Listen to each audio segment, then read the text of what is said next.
Art appreciation classmates. As you can see in your screen right now, this is the cover of the art appreciation module. So the title of your module is Reading Art.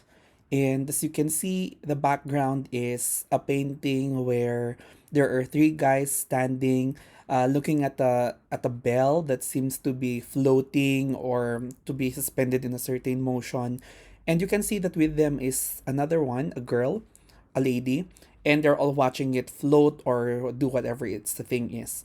However, when you look closely at the painting, you will be, when you spend more time looking into it, you will understand or you will see that there's something else about it. It's actually bright. And if you look at, if you know, this is the kind of scene that if it happens in real life, it will be very difficult to look into because the sun is up, the skies are very blue, you can see the turquoise, and the farther part of it is cerulean, actually different shades of blue.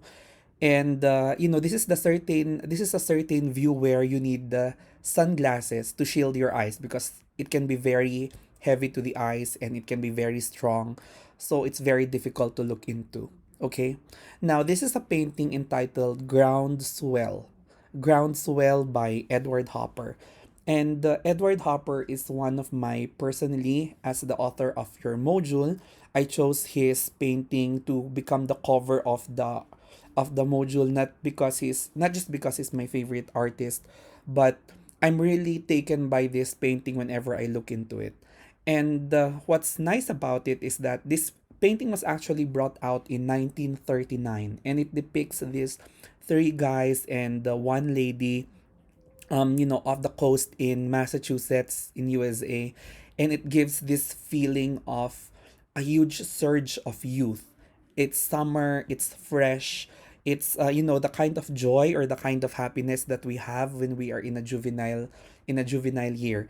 Yung edad nyo ngayon. So, it was the same feeling that I had when I was also in my 20s, this early 20s, this fun, this joy, this kind of surge of youth and energy and exuberance and brightness, this vibrancy when you are young. All of those images and all of those concepts of youth and joyful vitality, those are the things that come to me when I see this painting. Even if malakas siya sa mata, even if the painting is very strong in terms of lighting and color, those are the things that I remember. Now, why did I talk to you about it? Okay, why did I talk to you about the cover of the painting? Not only because I want to introduce it to you, but because this is our topic today. This idea of what personally for you is art and what is not art.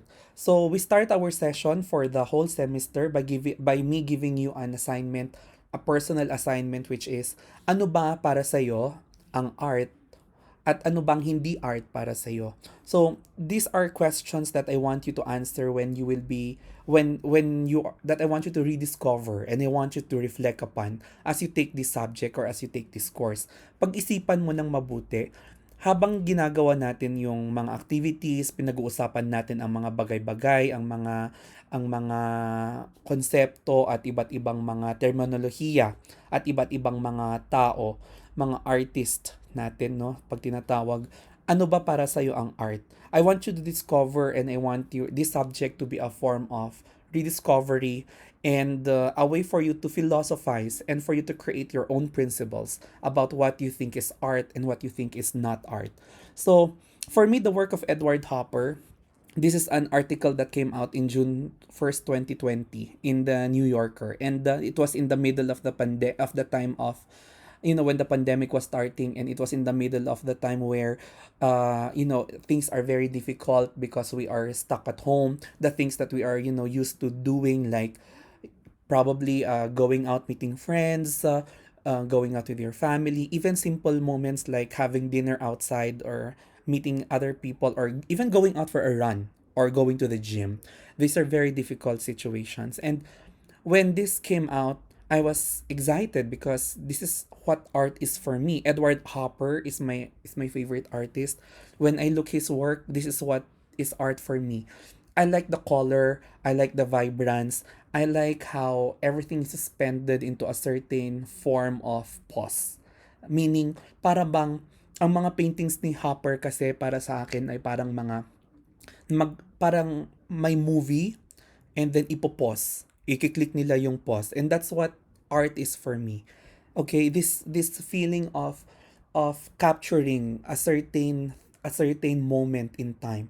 So art for me is a snapshot at the same time, because when you are taking pictures, something is going on, there's a motion going on, there are people, there's a subject, and then you take a photo of that, or you take a screenshot or a snapshot of that, and that suspends into memory, that suspends into foreverness, into this level of not fading away. We are able to immortalize something when we take a photo. And it's the same when I look at the works of Edward Hopper. Like, this is a painting that captures something. It's like watching a movie, watching something unfold, and Hopper was able to take a snapshot or press the pause button. So this is also one of his paintings that I really love. Actually, my favorite painting. This is Nighthawks from 1942. It shows you this sad. This is actually very colorful, but it shows to you this level of separation, of isolation. And that's why I keep saying that Edward Hopper is, for me, this perfect painter and perfect example of the pandemic, because even in his paintings, way before the pandemic happened, way before COVID happened, there are some people who are living in isolation. And this painting may be very colorful, but it shows to you this level of isolation, this feeling of loneliness, when you're in a coffee shop or when you're in a restaurant. You do not really talk to other people, or you don't really know everybody. Sometimes you're even shy. I have personal experiences, like when I am outside and then I meet other people, or when I see my students, they don't talk to me when we are outside. Nahiya sila, mag-hi lang sila pero mabilis na. They don't really strike a conversation. But Nighthawks, in a certain way, shows this American, because this is an American painting. It's a depiction of an American life. It shows to you the kind of isolation that they have, that in a level here in the Philippines we don't have. And when I see this painting, I'm taken with this feeling of loneliness, isolation, depravity, and this feeling that these things don't combine. There are some things that happen, and even when we are in a sea of people, or when we are in a crowd, we don't really respond to everybody. And I like that it was captured in full light, in full color. So, yun ang art para sa akin, okay? Ito yung mga konsepto na masasabi kong art. However, if you look into it, so, no, masasabi ko na ito yung gusto kong itsura ng art, yung kulay, meron siyang kwento. And finally, because I loved it, I'm a literature major. Para sa akin, yung works kasi ni Hopper ay parang poetry. It's very narrative. Like, when you see this painting, for example, there's a lot of things going on. It's, as I've said a while ago, it's like a movie it's like a screen grab from a movie. There's something to be said about the season.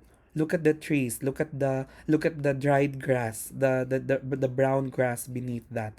You can look at the woman, and then there's a question that I have a question, like, what is she looking into? What is she staring at? What was she doing? Because she seems to press onto the chair or to whatever she's holding into, and she's looking outside of her window, which is very meaningful. Anong tinitignan niya? Ano ba ang nasa labas na tinitignan niya? And what is who is this woman? What is she doing on this level of the house? We don't know if it's the second floor or the third floor or more, but there are a lot of questions you can ask here, and those are narratives. Those are, you can create a story out of it, and that's what makes art exciting for me. I'm able to find stories in it. I'm able to ask questions and challenge myself in a way that these questions must be answered, or these questions must have a certain level of meaning into them, and it gives the artwork depth. So for me, art is something that has depth. It has a story. It's a narrative that's paused in time, etc., etc. So yun ang art para sa akin. However, of course, if you will ask me also, sir, so is there something that is not art for you? Yes, there is. For example, I do not consider minimalism to be art. I don't like emptiness. It's when you're talking about minimalism, it's about the smaller the better. And there's a question here, very interesting. Why is minimalism bad? Let's click that. It says it is bad because it will not cure your depression, etc. But not really. For me, these are examples of artworks that are minimalist. Look at that. So very simple, no? Agnes Martin, very well known for those strokes. We'll talk about let's see if we can talk about Agnes Martin later on, but I have a separate a different woman artist in mind that we can talk about. Eto, no, this is by Yoshihara Jiro. Very simple, no? Ganun lang. Parang ito nga yung sinasabi ninyo. Sometimes I have students who will say, I can do that. I can do that in a minute. I can do that in a flash. Right? We'll talk about abstract later on. These are minimalist paintings, minimalist artwork. And for me, this is not art. I mean, we can consider, we talk about, of course, it's art because it's there, and we talk about it. But for me, this is not something that screams art for me. This is not the kind of art that I would, for example, buy or that I will not appreciate. It's too simple for me. Although these ones are already very good, ano, pero meron yung, there are some minimalist artworks that they don't really seem to, for example, this one, it doesn't speak to me. It doesn't make sense. This is a kind of artwork that doesn't make sense. Light installations are art for me. Okay. This is a work by Dan Flavin. This is good. This art installations are art for me. But things like dots or just a stroke, that's not, and then it's just one stroke or it's just one dot. It doesn't really make sense to me. So there are some parts, not all minimalist artwork, ha. Just there are some certain minimalist artworks that don't just speak art for me. I don't like very clear spaces. I like to see a huge I want to see a movement. I want to see a narrative going on. I want to see it unfolding. And so those are my ideas of what is art and what is not art. But of course, before I got there, naintindihan ko yon because I've studied art for a long time, for more than a decade. I was an art student and now an art teacher for the longest time. So in my mind, I've already established different philosophies. I have been exposed to different artists, different artworks before. Of course, and one of the if you want to like see a pattern into the kind of art that I personally love, my other favorite artist is Matisse. And if you look at a Matisse artwork, it's similar to that, but a Matisse is a fauve. He is in fauvism. You can see the colors. This is one of my favorite paintings. Open a window, Collioure, by Henri Matisse. This is a view from a window that he was looking into when he was in Collioure. He's one of his favorite places to go into when he was already becoming well known as a painter. He was trying to capture light. He was trying to capture views. And if you look into the window, sabi sa kabilang, ay, may klase ako dati na nagsabing, sir, parang brooms. Those are not brooms, those are ships. Okay, so that's the kind of art for me. Okay, I've been exposed. That's why I have created a steady understanding of what I want to be called art and what I don't want to be called art. And that is my question for you. So for your activity today, I would like you to, it's already shared with you in your reading in Canvas. I want you to go online. Not really stay here in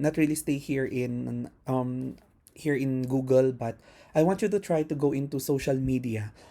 Just have a random go about stuff, like try to just search for hashtags. Maybe go to hashtags. Let's go to Instagram and then find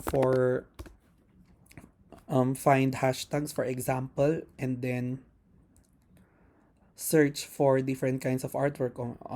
I don't have my phone with me, but anyway, what I was saying is that to try to go online, go on Twitter, go on Facebook, go on Instagram, look for artworks by other people, even those that are not well known, and then find an artwork or two of the person that will capture and then if these artworks speak art for you, then take a screenshot and then put it as an output. So my question here is, of course, it will not be as detailed as I want it to be, as I have presented it today. But this is your first activity, and of course, many of you are not yet really informed in art.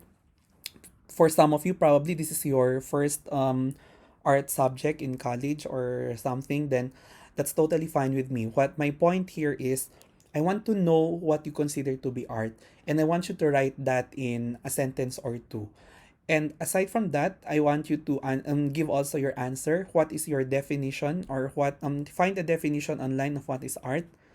what what captures art for you, so it can be by a critic, by an artist, and then find the screenshot, or find a post and take a screenshot of what you think is art and what you think is not art, and then write, uh, I will give you one or two sentences that will support, or that will give a definition, or a deeper explanation for why you choose these to be art and what not art. After that, submit it in Google Classroom and you're good for today. All right? So we'll continue more into this later on. Thank you so much. Have a great day and I'll see you. Bye.